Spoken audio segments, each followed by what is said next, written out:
Hey everyone, so today I wanted to talk about how do we actually measure value or worth in people. And actually, a lot of us aren't really aware of this.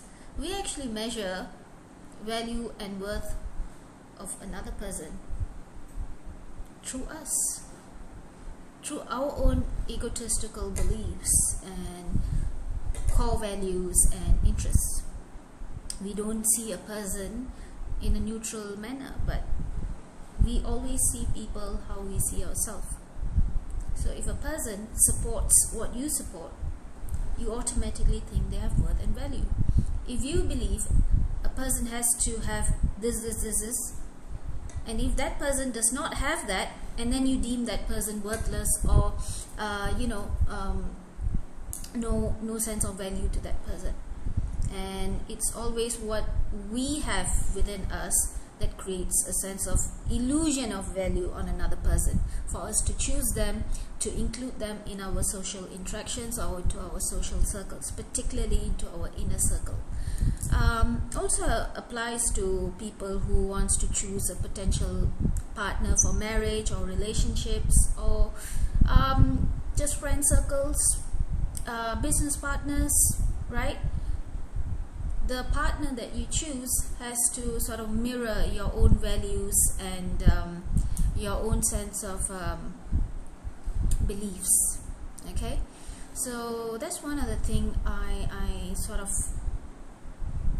kind of realized when actually I saw a situation where people were trying to measure another person's worth or value. Your value does not go up or down based on how people see you. There are more than 7 billion people on this earth, and some people, they just feel so worthless just because one person tells them they are worthless, they are deemed useless or worthless, just because of one entity or two entity or three or five. But there are more than 7 billion people. You can always find somebody who mirrors you, and when the person mirrors you, your values, your beliefs, your way of life, your lifestyle, your whatever that you are, when that person mirrors you, they put you on a throne of high value and high worth.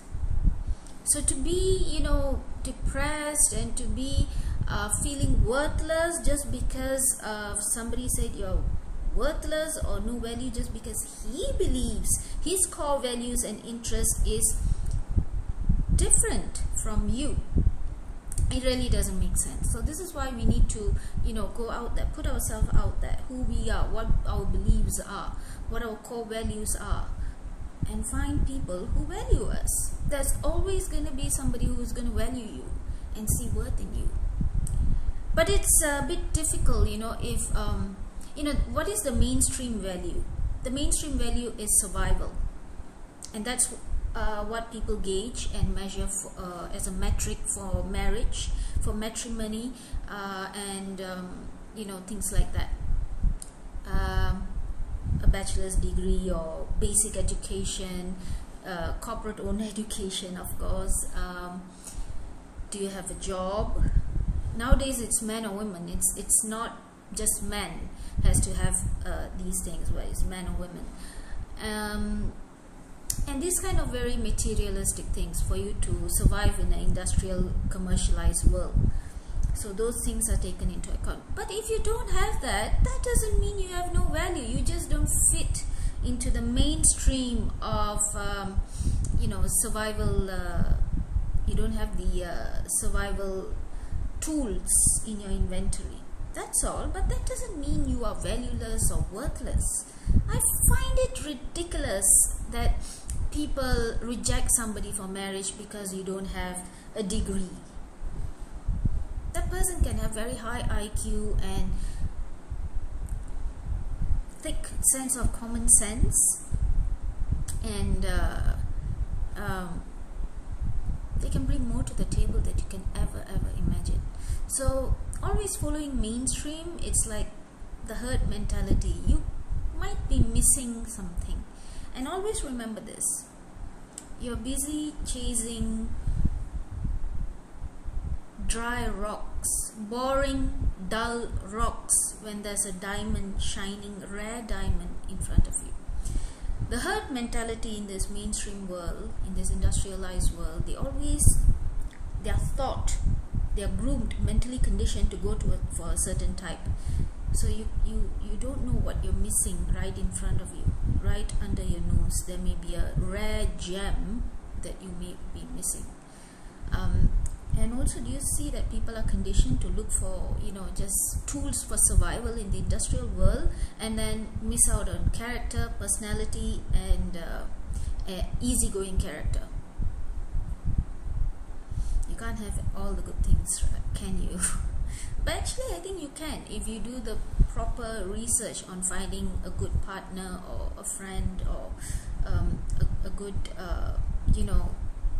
people in your life. Don't just measure from how the herd measures. You know what I'm saying? So at the end of the day, it's just, somebody can not fit into the mainstream description of what people find a person worth or value. That being said, somebody may not have a degree, somebody may not have a car or house, but they are very rare gem. They have so much of knowledge or intelligence or easygoing personality, humble, very, very humble. What about all those people who have all those materialism and they have corporate owned education? Are they humble? Not everyone. You cannot standardize people. There's always individuals, right?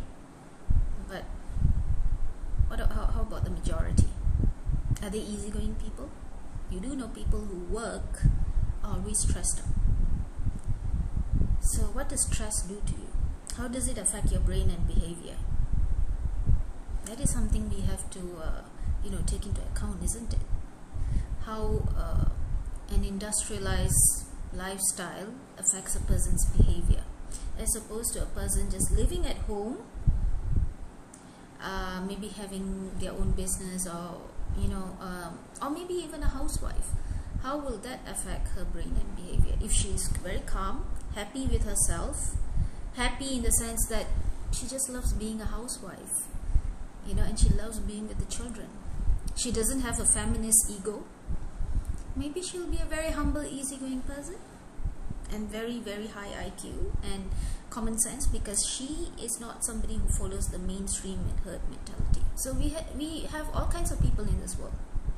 So my take-home message is very, very simple. It's just, we see in other people, whether we measure as a sense of high value or whether this person is worth it, based on us, our core values, our beliefs, and our interests. So with that being said, nobody is valueless or worthless. There is always somebody to find value in anyone, right? Especially today's day and age. It's about the people. It's about who you mix with, who can make you feel really good about yourself or make you feel really shitty about yourself. So it's about the people that you're mixing. It's nothing to do with you. It's about the people. So find somebody who mirrors you. Find somebody with similar connections, similar interests, values, and beliefs, and the way mind works. And definitely they will value you. I think this is very, very important. Bye for now. Come back with more videos. I'll try my best.